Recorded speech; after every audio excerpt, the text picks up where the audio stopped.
Sponsored by the Big 98, Nashville's #1 for new country and the home of the Bobby Bones Show. Welcome to the Rock Review. I'm thrilled to have on award-winning country singer, songwriter, and soon-to-be author this fall, Sara Evans. Sara, thanks for joining the Rock Review. Thank you for having me. You know, you got so many great things going on right now, besides an awesome new album that I can't stop listening to. Copy That. Yes. How did you come up with the idea for that? I love the cover with you kind of with the old style. Yeah, okay, so I started singing in my family band when I was 4 years old. So I spent my entire life in cover bands and singing in bars and at wedding dances and, you know, anywhere and everywhere you can imagine. And so we always had to choose cover songs that we loved, but that we knew everybody would know. And so my entire career I've been waiting to do a covers record. And God just always knows the right timing for me, because this was the perfect year to do it.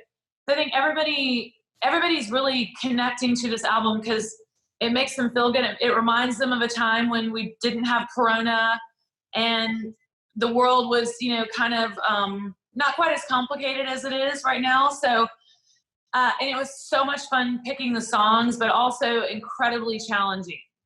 Well, it had to be, because, you know, I'd read that you had a pool of like 1,000 songs and had to narrow it down. And I was telling you before we started the interview, Sara, that, you know, a lot of the songs you chose are some of my personal favorites. And I had the 45s when they came out and was listening to them all the time. And that, you know, you do such a great job in having your daughters join you, but also you had some other collaborations with Old Crow Medicine Show, Philip Sweet, and then Little Big Town. Yeah, well, we had Philip Sweet from Little Big Town, so just him out of the group. But he sang Whenever I Call You Friend with me. Which I love. I love, oh my God, I've always loved this song. And I will tell you this. There's only one song on the album that I've ever previously sang before. So all of these cover tunes were new to me, except Hard to Say I'm Sorry. Hard to Say I'm Sorry we've been doing for our encore in our live shows for 2 years, and my fans have just been begging me to record it, so they would have literally killed me if I didn't record that. But every other song, it was new to me as far as performing it. And then my son played all the guitar parts. Oh my gosh. Record. How incredible. Yeah. You know, it's so funny too, because, you know, like you said, in the past few years, I'd seen you out on tour and with this up and coming band. And I thought, that is so sweet of Sara. I had no idea they were your own family. Yeah, absolutely. So I grew up singing with my siblings, and then my children, obviously they grew up on the road, and I knew right away that they got the music gene as well. And so Avery is just a phenomenal guitar player and singer-songwriter, and so that's what he's doing with his career. Olivia's 17, the one that does Closet Chaos with me. She's also a singer, wants to make her whole life about music. And then Audrey, the one that never comes on Closet Chaos, but we always say, hopefully Audrey. She's a dancer and a singer, and she kind of does it all. She's a comedian. So we're all, you know, in the entertainment business, but, you know, it would be so unnatural to me if my children didn't want to do music. Right. I think it's incredible, and they're so talented and gifted as well. And I brought this up to you because I watched some episodes, and I was going to see if you were going to take the show on the road with Closet Chaos, because I know my closet could use some help. But it's so much fun watching you guys doing this on Instagram to where... Well, you just gave me the best idea. I mean, that is literally the best. Once Corona's over, we need to do traveling. Closet Chaos will come to your closet. We'll organize it while we talk. Well, you know what? It's such an entertaining show because you and your daughter are singing on there and everything. And behind you are all the racks of clothes. Yeah. And I mean, you've got a great amount of viewership with this thing too. I know. People are just loving it. I think it's because we are so silly, and I'm a comedian at heart, really. And like, if you've ever seen me in a live show, you know, especially the smaller venues, I kind of do a lot of comedy, and I was raised with that real old-fashioned humor. So my kids are also that way. And I think, again, like the covers record, doing this, people tune in because it's just fun, and it completely takes you away from, like the other night, Jay and I were going through YouTube and we just did not want to watch the news for a day.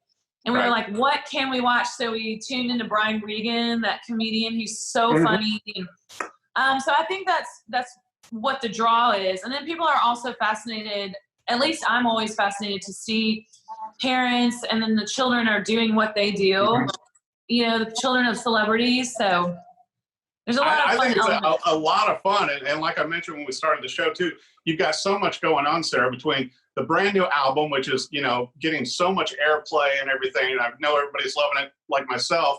You've got the Closet Chaos, which is your virtual, you know, show you're doing. And then also, what's this with a brand new book coming out this fall? And 20 years of Born to Fly. I remember when you came out with that. It does not feel like 20 years. How has it been 20 years? I just do not understand that. I try not to think about that too much, but it's been an amazing 20 years. I will say that. You know, I started out wanting to sort of write a fun book that was more about like me just giving like crazy unsolicited advice on parenting, how to have a career and be a great mom at the same time. And, you know, life on the road, just all that. Well, then when I started writing it, it just kind of naturally turned into a little memoir. So it's not every story of my life, but it's some major points of my life that I've chosen to tell. A couple of stories no one knows anything about, like people are going to be surprised. I've almost died, like seriously came this close to death like 5 times in my life. And oh my gosh. So 2 of these stories I tell that nobody knows, I've never talked about before. And I do talk about parenting, my views on religion, my views on marriage. And so I hope people find it interesting, but I can't wait to have at the same time. Yeah, I can't wait to have my own copy of it. But, you know, having seen you in concert live before, and not to embarrass you, but you are one of the top 5 female vocalists, you know, in play. And it's like, and I've always appreciated, you know, your song selection, you know, to where you always pick songs that fit you vocally. And are such a strong female vocalist. I mean, it's just, and that's what was so fun. I thought with Copy That, I'm like going, oh my gosh, these are like all my favorite songs. Now, I got to ask you this one question though. What about the John Mayer selection? I understand that took a little more work than some of the other songs. So we are such huge John Mayer fans, and it's become this running joke because, like, I've even started tagging John Mayer on Closet Chaos because I've never gotten a response from him, and I talk about him all the time. His music is so important to our family. Right. Starting with Room for Squares, I just became a huge fan, as did millions of other people. He's so phenomenal as a singer. He's one of the best guitar players to ever live. He also was a huge influence on my son. That's like, he's the first person Avery listened to when he started playing guitar. So I knew that I had to put a John Mayer song on my covers record, or it wouldn't be, you know, it wouldn't be complete without that. But my kids were like, you have to choose a John Mayer song that's kind of obscure so that you're not a nerd. And so I chose All We Ever Do Is Say Goodbye. So I don't even think that was a single. And then that's Olivia singing on the end of that song. Yeah, I doing all this stuff. Wow. Yeah, I just thought that was so much fun because I'm a John Mayer fan as well. And I just thought that it was so funny that with the family, you guys had to kind of work it out. It's like, okay, which song's it going to be? We did. We had to agree on it. Like, the kids helped me choose all the songs. So I started a big group text. It was my brother, my husband, my kids, my manager, my producer, and maybe a couple other people. And so I just said, anytime you think of a cool song, put it to the group text. So that, you know. Brilliant. It was actually my brother Matt who came up with the idea to do Crazy Love, which I'm so glad. Oh, I love that song. Yeah. It's just so good.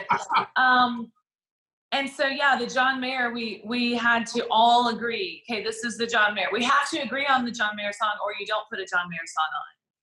That's a good way to do it. Well, you know, especially with that many John Mayer fans in the family, you got to please everybody. And with the family so much involved in this album, which I think was so smart of you to include, just like, you know, you grew up and I grew up playing in family bands, but when you can include everybody in that, I think it makes it all the more special, Sarah. It really does. And you know, like Avery playing guitar, I did not do that. My producer did. As soon as he heard Avery play, he was like, well, we just need Avery in here all the time. So he basically just stayed in the studio, and anytime my producer wanted something, he would just tell Avery to go grab that guitar and use that pedal, and he would just say, can you put this on Hard to Say I'm Sorry? Like, you know, or can you put it, he did all the solo stuff on the Wallflower song. Oh, love Sixth that. Avenue Heartache. Sixth Avenue Heartache. Oh, come on. What a But great he song. said that was so You know, natural and for him. you spent like 6 decades of music with that it in one album. I know, it's crazy. And I would really love to do another covers album at some point, because there are so many that didn't get to go on that I really wanted. Yeah. And then I discovered Take On Me by Aha after we were done. I was like, why didn't I think of that? Why didn't anybody suggest that? Yeah, So, because it's not what you hear now, but also, you know, I'm listening to the album, which obviously I've listened to it a number of times, but like with My Sharona, it's like going, wow, that was a good call. And you're not doing exact copies. You're doing your takes on them, which I really prefer. yeah, that's why I wanted to do a lot of male songs, so that it really would be like a total difference, and me having to figure out, like, how do I sing Come On Eileen? You know, which I realized, like, with Come On Eileen and My Sharona, the lyrics are so dirty. I never knew that. Right. It's those songs we grew up singing them, and we don't really know that. We kind of pretend we know the lyrics, and when we got the lyric sheets, I was like, oh my gosh, this is so dirty. So I kept some of the dirty parts, but I just tried to like chew them up a little so people can't really understand what I'm saying. I'm the same way, especially with my 13-year-old daughter. I'm like going, hey, let's listen to this song. And then I hear the lyrics now, and I'm like going, oh my gosh, let's change the channel. Some of these, I mean, I literally can't believe some of the, like Ariana Grande and things that, where I just absolutely love the music and love the vocalists. And then you listen to their lyrics, and I'm like, why you got to do that? Yeah, I don't know, but it's definitely made me reevaluate some of the songs I grew up with that I'm sharing with my teenage daughter as well. But I just want to say, you know, congratulations on the brand new album. You know, copy that. Great album. I hope all of our viewers go out and get the singles, get the whole album, because you're going to love it all. And you got the new book coming out this fall. Then, obviously, Closet Chaos, which everybody enjoy. Where should our viewers go for your website, social media, everything, Sarah, so they can keep up with the amazing things you've got going? At Sara Evans Music is my Instagram, saraevansmusic.com. Just go there and you can find out everything. And we've got some really, really cool merch for Copy That, because like you said, I wore a blonde wig. And so it'll be merchandise that you'll never see from me again, because, you know, I'm not normally in a blonde wig looking like Betty Draper. But so yeah, saraevansmusic.com, saraevans.com. But watch every Monday night at 7:30 Central is Closet Chaos. Yeah, and I hope that you're putting this on a YouTube channel or something and saving these because it's so much fun with your daughter, and you know, and looking at it. And obviously, I'm looking at it from like TV guy, and I'm going, oh my gosh, they're actually in a closet. There's clothes behind them. Yeah, it's so true. And that closet rack is going to break at any moment. You can tell. It's sagging in the middle. You're going to have to build out a closet set to keep doing these. Absolutely, we'll never change it. Well, it's so much fun. I love the new album. Can't wait to get a copy of the book. And I'm also enjoying Closet Chaos, because I think especially all of us can use some help with what clothes to put together and which ones not to. Yeah, I need help too. Yeah. Well, Sara Evans, thank you so much for joining the Rock Interview. Thank you. Thanks for having me. Sponsored by the Big 98, Nashville's #1 for new country and the home of the Bobby Bones Show.